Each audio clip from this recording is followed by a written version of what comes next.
Welcome to the Take It Home podcast, the podcast so bad we really should just take it home. I am one of your hosts, Doc Simmons. You can find me on all social media at DocSimmons17. Tonight, we're joined by the usual very pretty crew. I'm going to give the hot tag to my partner. Go ahead and introduce yourself. Yes, sir. Zach Hendricks, all social media at Z Hendricks Brand. And of course, if you like me and Doc together, look us up at Country Air Brand on Twitter or Country Air Official for Facebook and Instagram. I'll pass it along to the Singer Official. Guys, I'm Perch. You can find me at Perch XLV, # for the Ref Brain, and Waffles Take It Home podcast. So I got to ask, Zach, did you finally get your waffles? Yes. We Saturday we had an impromptu get together. I know you were busy, plus it was really snowy. But Chucky Bates came over, Chuco, Manny, they had their kids, me, Val, Jack. We all watched day one, and Val and I made a bunch of waffles. It was delicious. Good. Happy we got some waffle eat. I was a lazy piece of shit, and I had planned to make waffles actually for myself this weekend, but just never got up and just stayed in bed most of the weekend. Yeah, you were home alone, right? Yeah, I was home alone. It was just me and the pups. Yeah. And we just slept. Waffles were so good. I woke up before me and Jack went to go see that Spider-Man movie today, and we made more waffles. Smart moves. So that's a good thing. You can make a bunch of batter, stick it in the fridge. They are the best. What about you, Perch? Any waffles for you? No, we rocked breakfast adventures. We rocked a better part of a bag of some blueberry bagels throughout the weekend. Oh, wonderful. Yes, I too actually have been doing some blueberry bagels this week. Used it for my PB&J sandwiches. Ooh, it's the underrated bread, the old blueberry bagel. Yep. Yep. Just, great. Yeah, big fan of using that for my PB&Js. It's great. But we know what else I'm a big fan of, Perch? Them bangers of the week. Ooh, yeah. This week's banger is it's an original banger. It may be like a first favorite song of all time when I was younger and listening and having the CD. When I Come Around, Green Day. Nothing wrong with that. Such a good song. Can listen to it anytime, any day. Just the intro to it alone is enough to feel that spirit and feel that vibe. One of my favorite songs of all time. Okay. Hey, you can never go wrong with Green Day. They've been around forever, doing it very greatly for a long time. And when it hits just right on a nice drive and the country roads, windows down, really, really good song. One that was an original max it out on the radio, the volume button. Oh, yeah, nothing wrong with that. I feel like everybody goes through their Green Day vibe where, it's time to turn it up to 11. Mm-hmm. Nothing wrong with that. Hey, yeah. Go ahead and check that out on the Take It Home playlist for Bangers of the Week. Description, link in the description, as well as all of our social medias are in the description. So go ahead, click all those, and go ahead and like us, and you can see what we got coming up. Or maybe we'll talk about what we had been watching in the wrestling world this past week. Zach, I know you said you watched day one. How was that? Oh yeah, day one. Did anyone else watch it or no? No, I was watching something else that I'll get into when it's my turn. Day one was decent. With us hosting the party, I got to rewatch it because the only match I really got to sit down and actually watch was the main event. Okay. Yeah, we had people coming over, so with us entertaining the kids, us putting together the batter, us realizing that we need a lot more waffles being made than what we originally planned for. Yeah.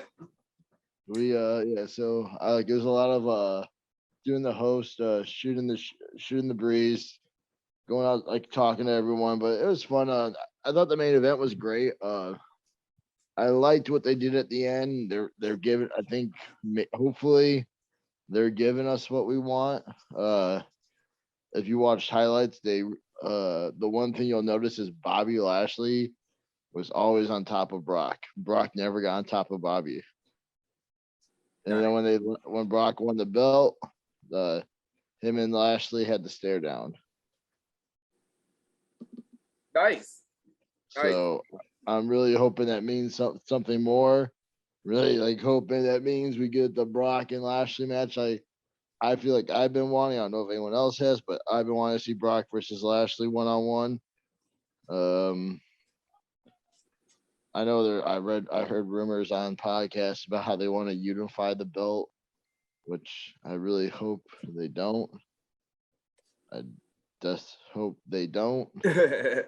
I don't. I mean, it would explain why they laid off as many people as they did, but I don't know. I don't like two separate. If we're gonna have two separate brands, two separate champions is all right. I mean, I don't know. Maybe who knows? We'll see what they do. But yeah, watch that. I watched some YouTube videos. A lot of Red Dragon. I watched Red Dragon versus Adam Cole and Roderick Strong. That was interesting. I watched Red Dragon versus Darby Allin and Matt Cross. It was the match right before they left for NXT. Yep, I remember that one. Yeah, that was a banger. I think I watched some others, and I watched like the greatest highlights of the Motor City Machine Guns. What else did I watch? I watched like a lot of different, like I've been watching a lot of the Revival matches as well, like back with American Alpha. I've been checking those back out. So pretty much overall just YouTubing and watching a lot of tag wrestling. Nothing wrong with that. Nothing wrong with that. Perch, what have you been watching? A couple of ones that stand out were the promos from Dan Lambert throughout the week. Yeah. He came out on Wednesday and he was already in the ring and just spewing fire, one thing after another, and insulting Cody's wife. All of a sudden, Brandy comes out, and good back and forth between them. I really enjoyed Lambert as a heel. He's just knows how to rile up a crowd. And then the Natural comes in and gets hit from behind. The classic, loved it, pro wrestling. Yep. And then catching him on Friday, they did the Mark Henry interviewing both teams before they go out, and Dan Lambert cuts a promo on Cody with Arn Anderson, and then Arn fires back a great promo on Dan Lambert. Like Arn is in like the prime of his managerial wrestling career that he probably never knew he was gonna have. Oh, so true. And he just spewed fire right back for a couple minutes. It was awesome. I really enjoyed those couple of promos. Good matches too. Some multi-man matches, especially to start the show. Lucha Brothers in there. Just a fun setup, just a crazy show. It kind of mirrored itself too, with a few run-ins that were similar and a few moves that were similar throughout the night. You could definitely see the vibe of hey, we're all out here trying to do it, and similarities between shows how we work and major shows. So it's like everything happens the same on every level, and there's comfort in that. Yeah.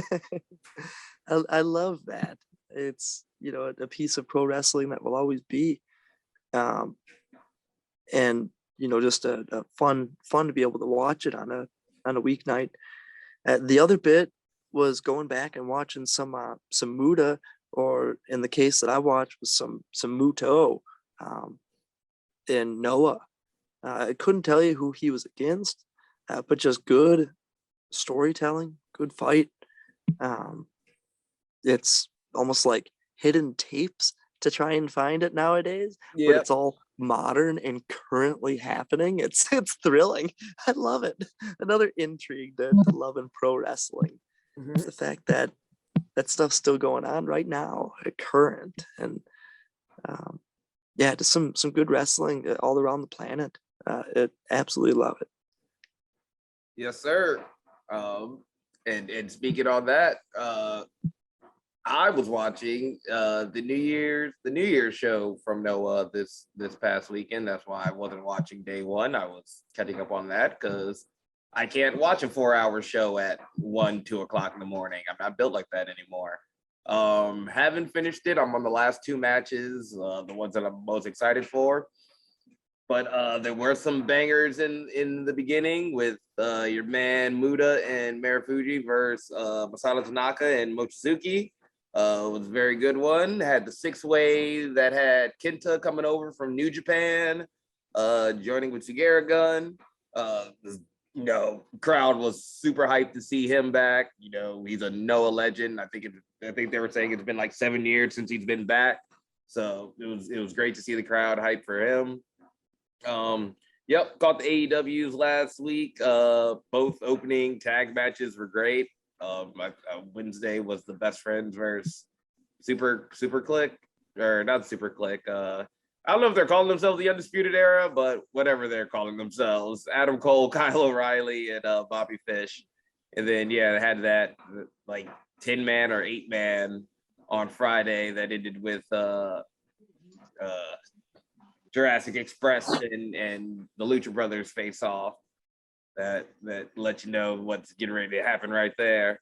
Just good, easy storytelling. Like I said, AEW doesn't do anything crazy. They do predictable and then just deliver on it. That's all wrestling fans want.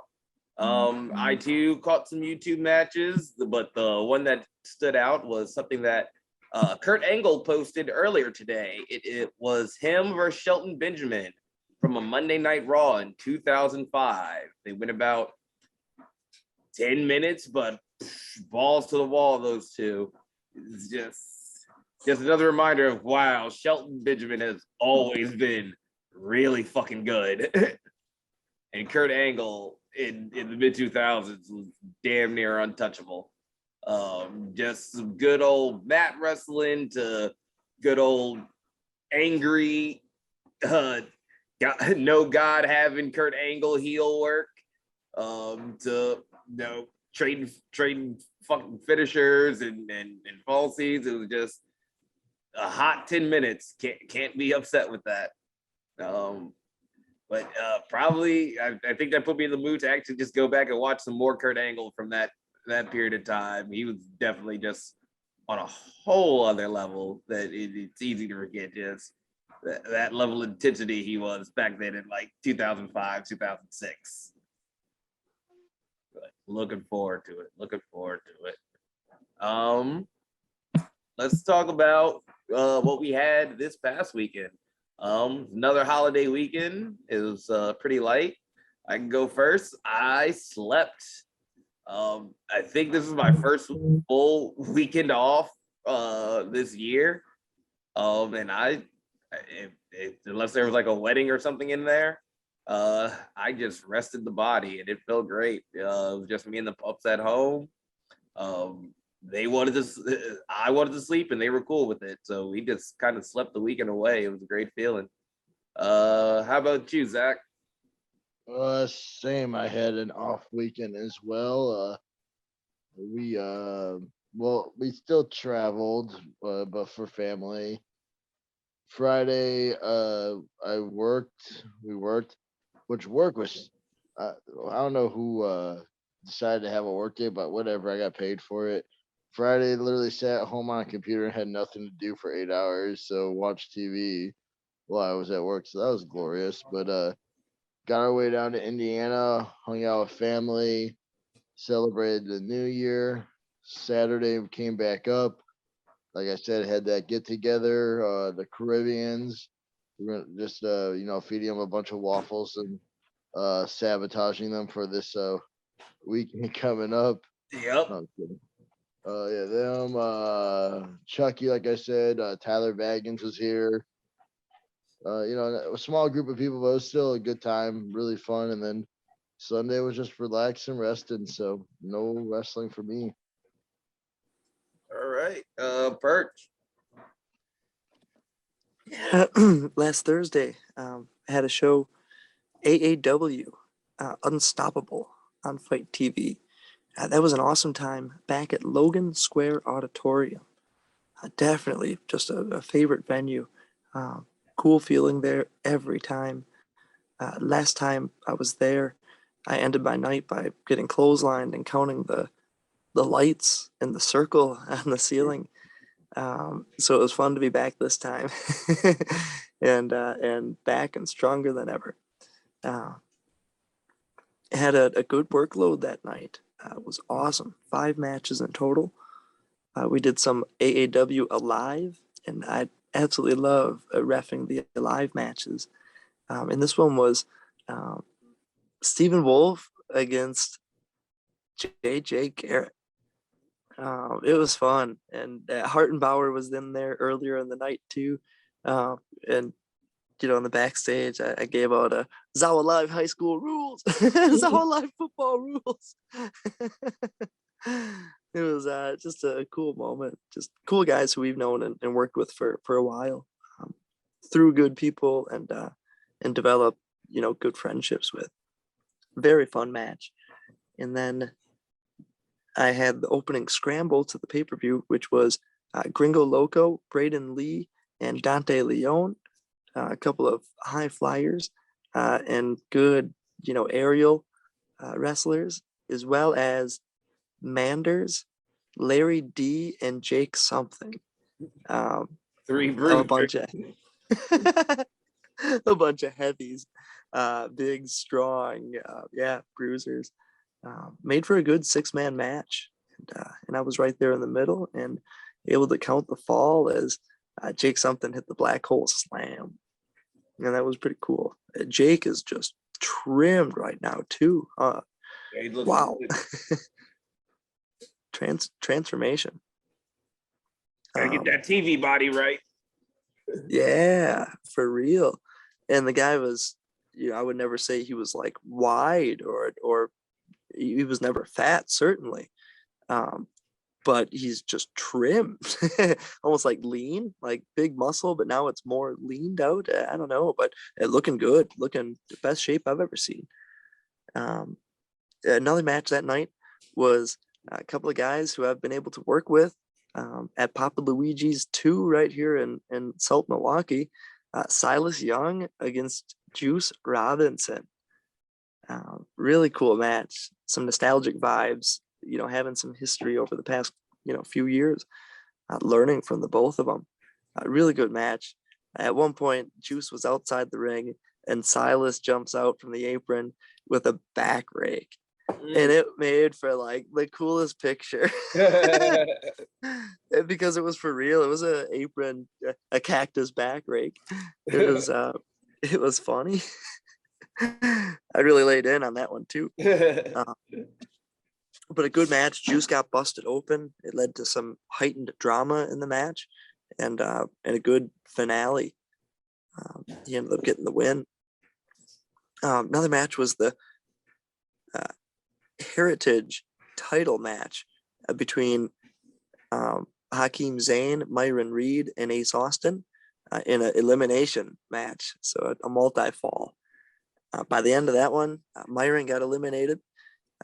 Karam got involved.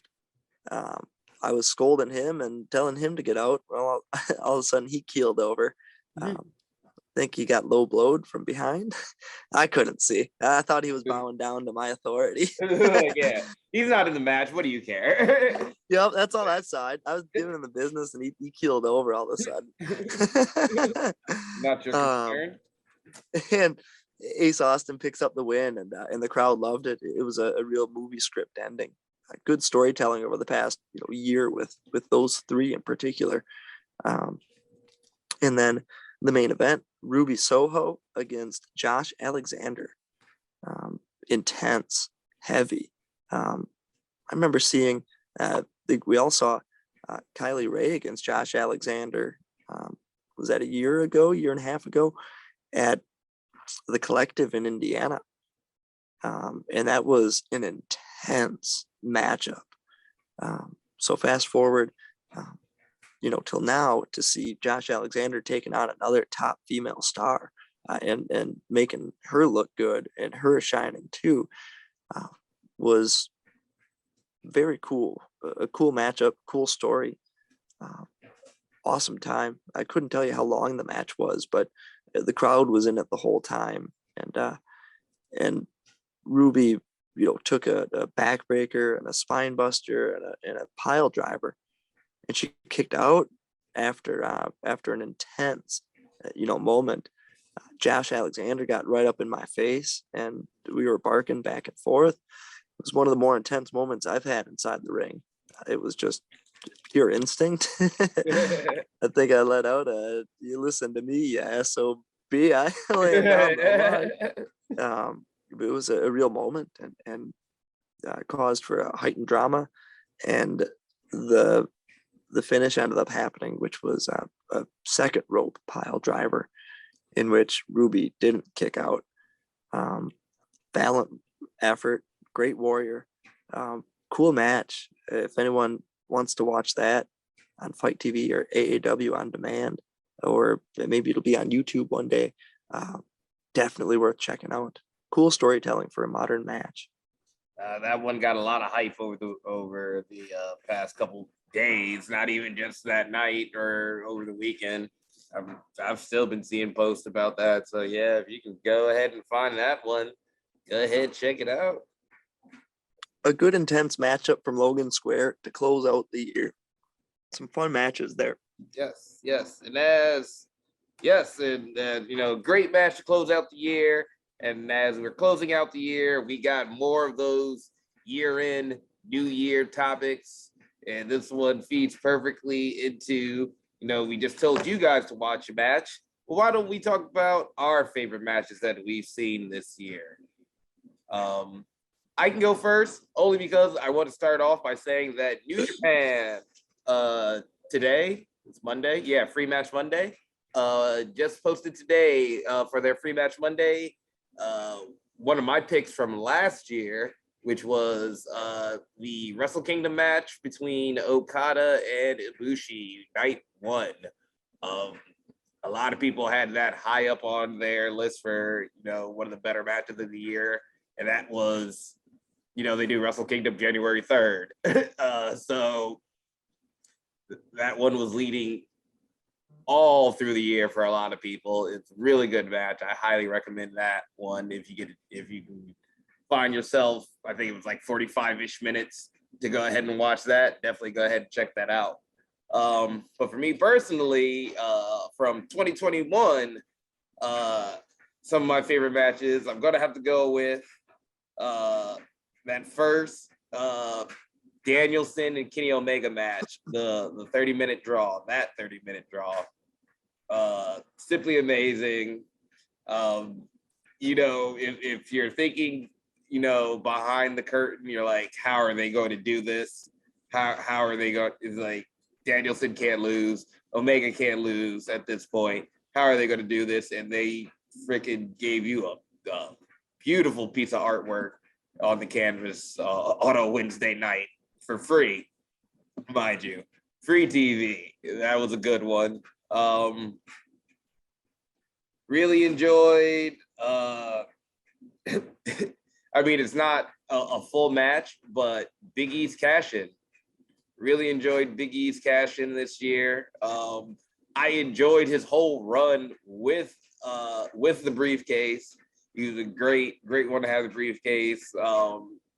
What a run by him this year. Just want to give him all the props. No Lesnar took it the other night, but hopefully he's not out of the title picture, and hopefully we'll see him as a multiple-time champion now, because I had a lot of fun with his run.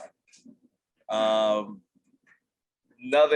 pretty sure this match was this year. Another WWE match is going to have to be the Roman Reigns, Kevin Owens, I believe it was a street fight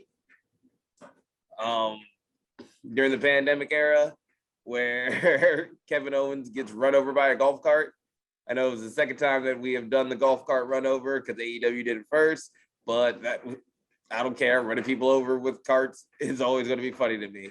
That was a good one. I know they had the little slip up in the finish, but I still enjoyed it highly. I think that was a really great match. On a personal level for me, it's going to be the Danielson Suzuki match, also from AEW. Just having Suzuki here over like the summer, fall time, however long he was here, just to see him having fun everywhere was great. And just the hypeness of that match and the hard hitting that I love and that I want to try to bring to the ring. That one was just a banger to no end. So really enjoyed that. So lots of great matches, lots of hard hitting ones. Oh, how could I forget? Lucha Bros, Young Bucks, that cage match. You son of a bitch. Huh? I said, you son of a bitch. I had that one locked. It's like, oh, yep, just when I was about to leave. I was like, what was my tag match? Oh, yeah, that cage match. I don't care if you don't like convoluted spots. I'm still a wrestling fan. I'm still a freaking mark. I love convoluted spots. That match was great. And I think they kept the convolution down to a minimum. That one was really fun. Freaking Penta is so over, and Phoenix is goddamn amazing, and the Bucks are really probably the best tag team in the world. And that one was good. But why don't you go next, Zach, so I don't steal any more from you? Well, yeah, mine. I definitely am a fan of the Young Buck Lucha Brothers match. I enjoyed watching Sammy Guevara versus Jay Lethal. That match was very, very good. Yeah. Jay Lethal versus Jonathan Gresham at Ring of Honor, the final battle. The locker room cleared out too. I just think I really enjoyed that moment watching Jonathan Gresham capture the original Ring of Honor heavyweight title.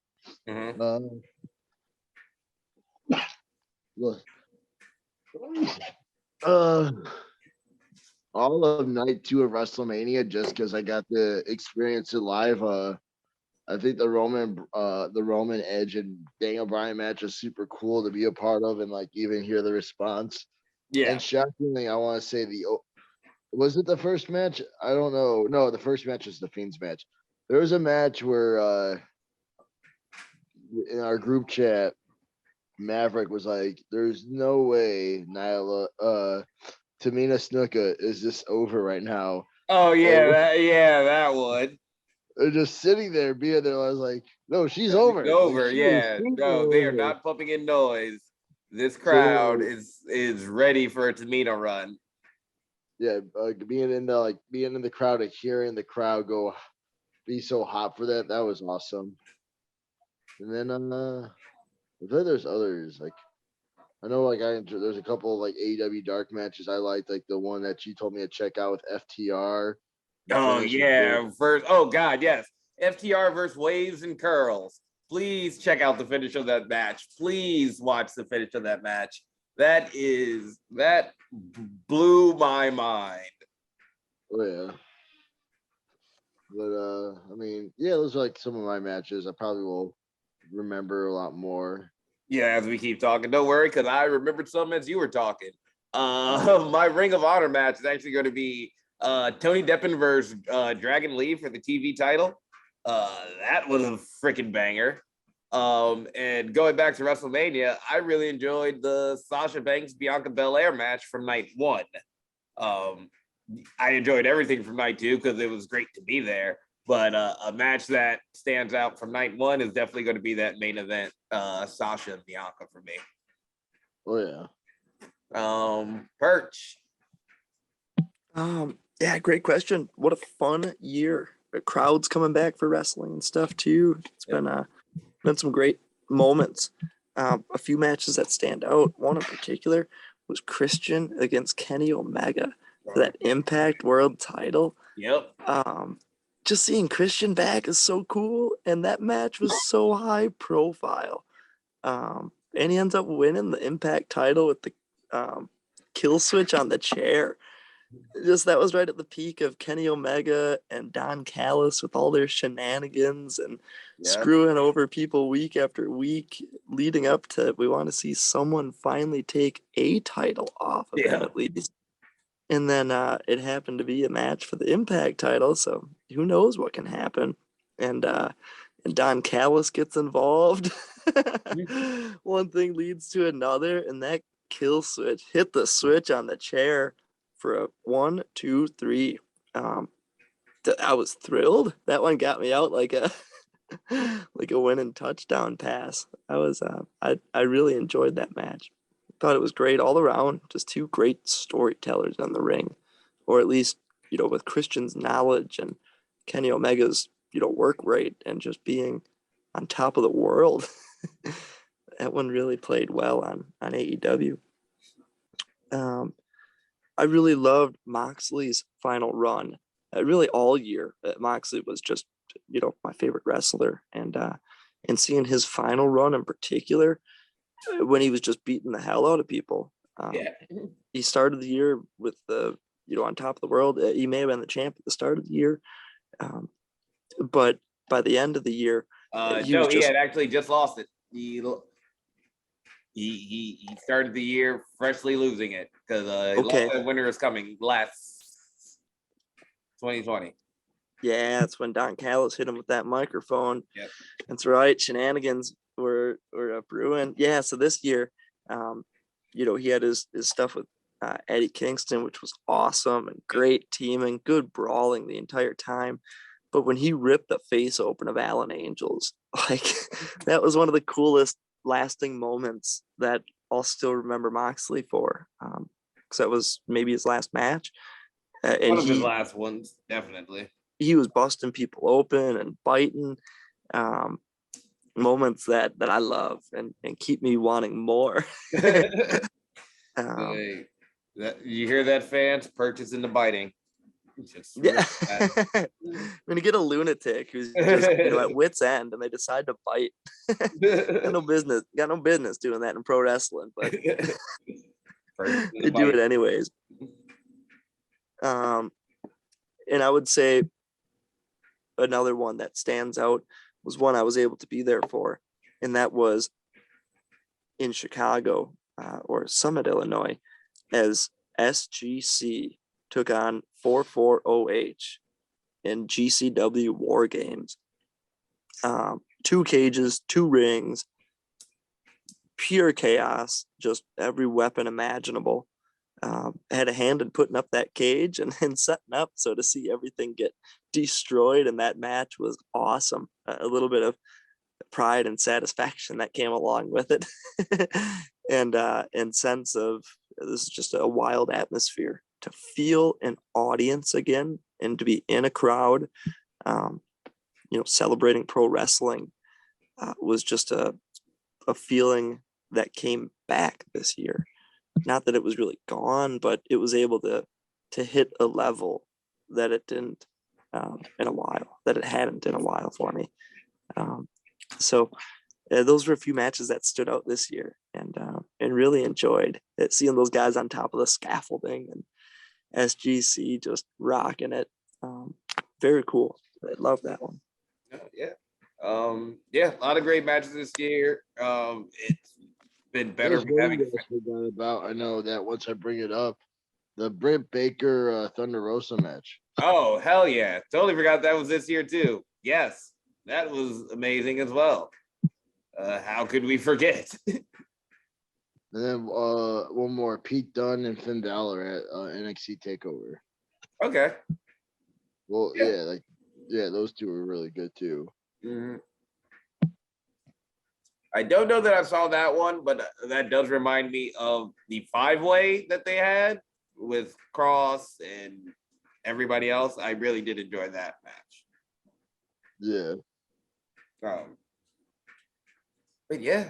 like I said, it's been a great year for wrestling. It's been great to have fans back. Please protect yourselves so that we can keep doing that. Like having the fans there. And I like being able to travel to places and being able to help out, not have to worry so much about if they're at capacity. So please protect yourself and let me go help out wrestling shows. Trying to be selfish over here. So let's move on to what we got coming up this weekend. Big weekend. Zach, what we got going on?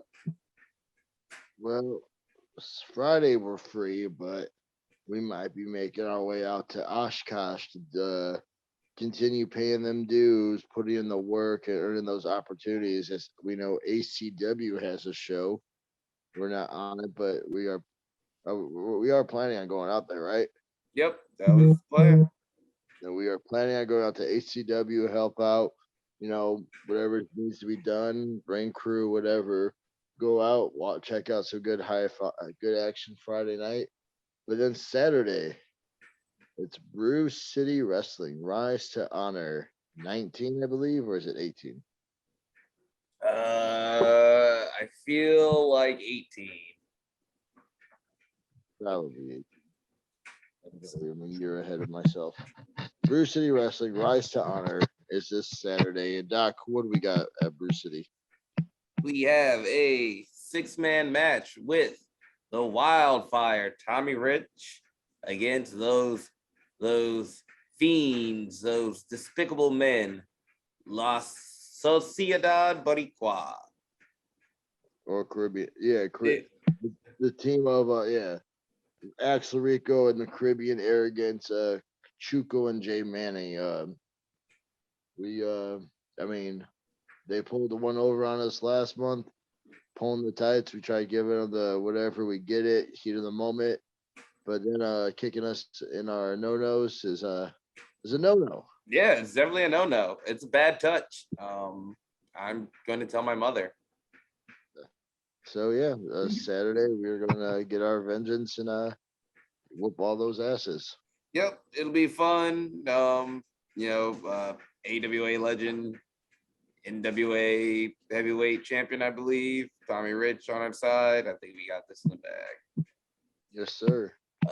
Perch. This weekend, heading out to Las Vegas to venture west for pro wrestling. We're going to meet some people out there and kind of get the lay of the land and see how things are, and hopefully set up some opportunities for the future, as well as a show Friday night as well. Should be a fun time. It should be a little bit warmer than it is out here. Yeah, it fucking sucks. That winter hit immediately. It went from hot to winter. It did. So we'll be getting a little culture shock going out to the desert, and then coming back on Saturday for Rise to Honor. So really excited for that. It's going to be a good time. It should be a fun show, an anniversary show from when I went as a fan, and then I joined. So very sentimental in the January month for professional wrestling and myself. It'll always be close to heart.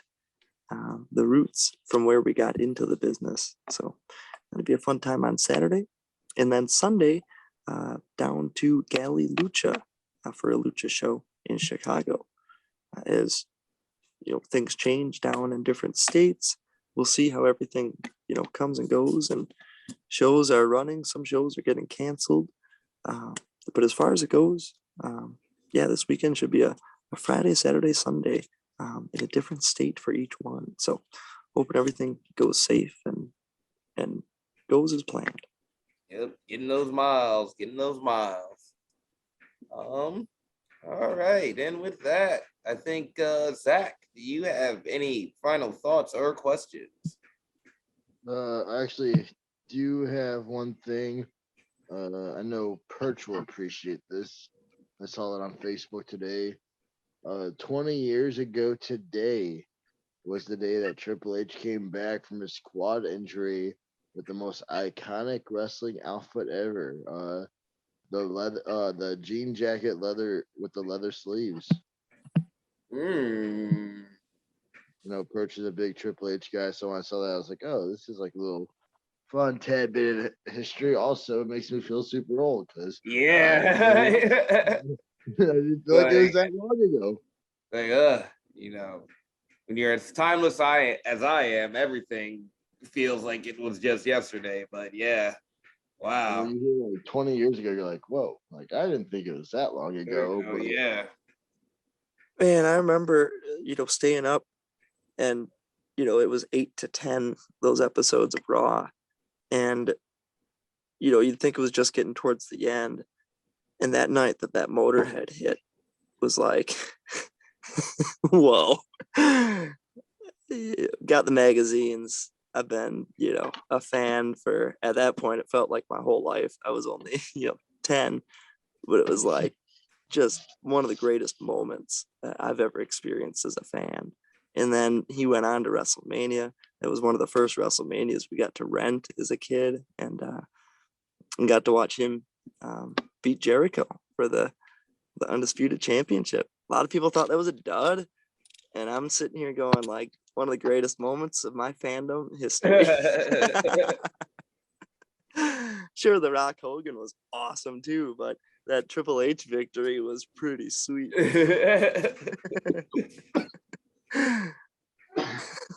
That was my fave of the night. Hey. Yeah. Well, it's okay, they don't understand. Any final thoughts or questions from you, Perch? Yeah, what I said last week was Muta. KG Muto is still wrestling, and seek it out. Dre, you've helped me with let me know about Noah, and I'm looking up more and watching as much as I can. Great stories still being told to this day, and anything can be done in pro wrestling, and he's a character who is doing anything. Yeah. That top rope brainbuster, unbelievable. He took it like a champ. Yeah, he's still going. He'll still take whatever. That's one of those things that always amazes me. It's not just him, but just a lot of foreign wrestlers, how they perform at such a high level so late into their years always amazes me. Like I don't like, maybe I'm not looking enough and I don't see it as much in American wrestling, but definitely the luchadors, the Japanese wrestlers, I see a lot of them just in their old age, still banging, still putting on good shows. It's a good inspiration. Yep, try to get me some of that. And with that, I think we can go ahead and take it on home. Be sure to like, share, and subscribe. This has been the Take It Home podcast. Y'all be easy. One. Yeah.